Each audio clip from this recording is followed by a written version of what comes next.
this decision could shrink the United States' advantage over China in terms of computing power from 50x to 1.2x. So we're just hobbling ourselves for no reason. All we're doing here is helping them bridge the gap because Huawei can't make a chip that can match the H200 until Q4 2027.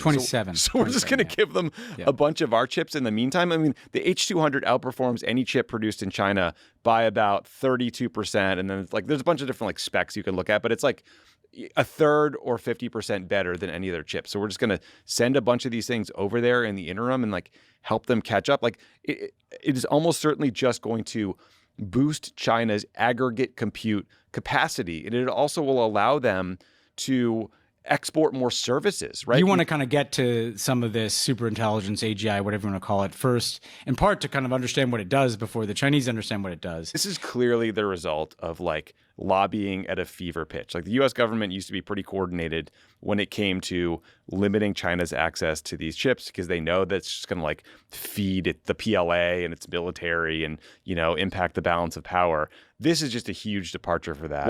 Like Jensen Huang and NVIDIA, they're worried that there are all these American competitors popping up. So they need to open up international markets in the long term, or else, they'll lose their $5 trillion market cap or whatever. So I'm sure he is doing whatever it takes. He's buying Trump as many ballrooms as possible to ensure that he stays rich going forward.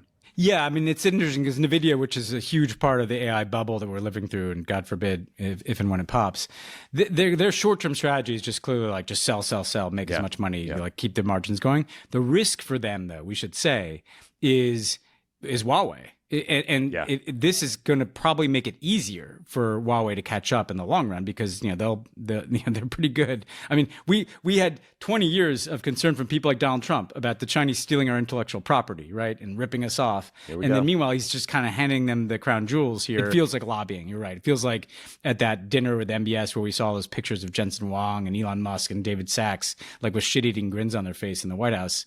Now we know what they were talking about.